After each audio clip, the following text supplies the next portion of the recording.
এ লাইলা, দরজাটা লাগাও তো, আমি স্কুলে যাচ্ছি। আহা, আজকে স্কুলে দেরি হয়ে গেল রে।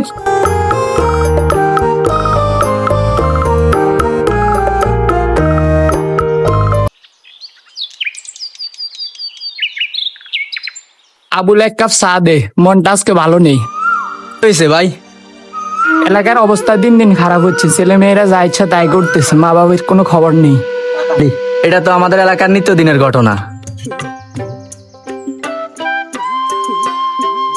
সালাম আলাইকুম স্যার। ওয়ালাইকুম আসসালাম। চা খান।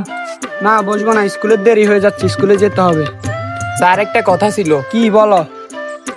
এলাকার অবস্থা দিন দিন খারাপ হয়ে যাচ্ছে, মাতবার কাকার মেয়ে যেভাবে অশ্লীল ভাবে চলাফেরা করতেছে, এলাকার বদনাম হইতেছে। আচ্ছা ঠিক আছে, আমি মাতবারের সাথে কথা বলবো, কথা বলে এই বিষয়ে কি করা যায় আমি তোমাদেরকে জানাবো।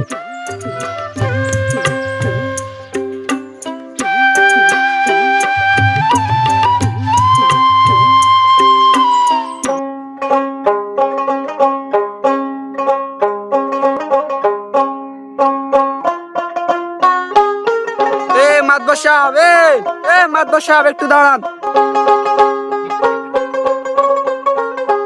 ওরে মাস্টার সাহেব, সালাম আলাইকুম, ভালো আছেন নি? ওয়ালাইকুম আসসালাম, ভালো আছেন?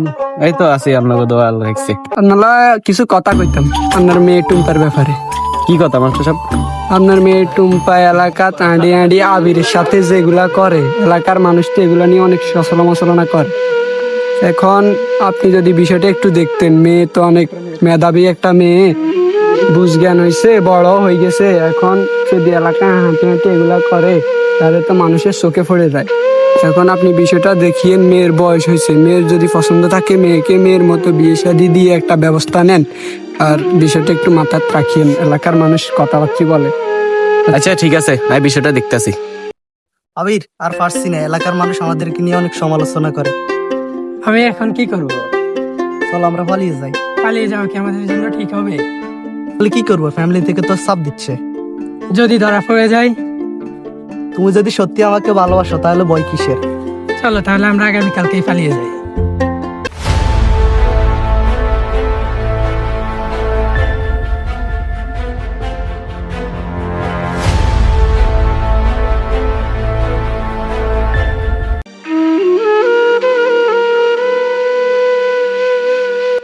শফিক, তুই বাজারে যাচ্ছাই? আয় আয়, সাউগা খাই আয়।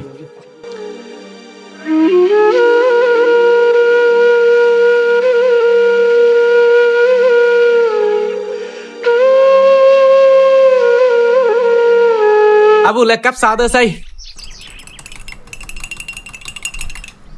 ধরেন মাদবর সাহেব। কিও মাদবর সাহেব, আনামায়া বলে কালা গাহা লাগিয়েছে, এটা হাসানি?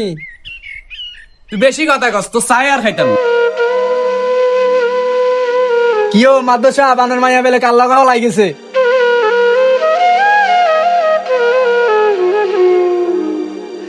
কিও মাদুর কাগানের মাইয়া বলি হলাই গেছে, টুম্পা বলে হলাই গেছে, সেতের মাইয়া হলাই গেছে। আজকে আমার অবহেলার কারণে এই পরিণতি। আমি যদি সঠিক সময়ে সঠিক সিদ্ধান্ত নিতাম, তাহলে আজকে আর এই দিন দেখতে হতো না। এলাকার ছোট ছোট বাচ্চাদের কাছে আমাকে অপমানিত হতে হচ্ছে। এই জীবন রেখে আর লাভ কি? বিষ খেয়ে মারা যায়, তাও অনেক ভালো।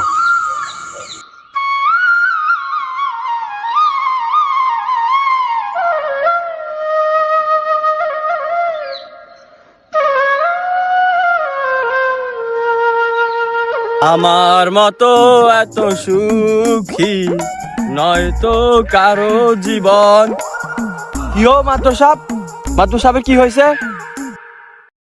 হায় আল্লাহ, মাদ্রাস সাহেবের কি হয়েছে? বাড়িতে কল দিতে হবে।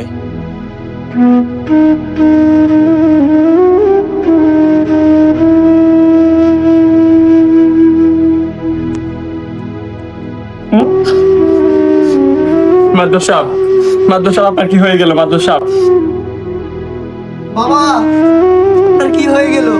সর, তোর কারণে আজ আমাদের মাদ্রাস সাহেবের এই অবস্থা হয়ে গেল। মাদ্রাস সাহেব শেষ নিঃশ্বাস ত্যাগ করছে। থামো। শুধু যে টুম্পার দোষ তা কিন্তু না, তোমাদেরও দোষ আছে। আমি তোমাদেরকে বারবার বলেছি যে তোমাদের মেয়ে টুম্পা এলাকায় হাঁটি হাঁটি কি করে, তোমরা তার কোনো পদক্ষেপ নেও নাই। সে বাধ্য হয়ে তার হাজবেন্ডের সাথে ভাগিয়ে গেছে। তোমরা যদি একটা পদক্ষেপ নিতে তাহলে আজ এই দিন দেখতে হতো না। মাস্টার সাহেব, শুধু দোষটা ওনাদের না, দোষটা আমাদেরও। আমাদের কিছু মানুষের কথার কারণে আজকে এই মানুষটা দুনিয়া ত্যাগ করতে হয়েছে। আসলে আমাদের মাদ্রাস সাহেব একজন ভালো লোক ছিল, এখন তার মেয়ের একটি ভুলের কারণে সে মারা গেল।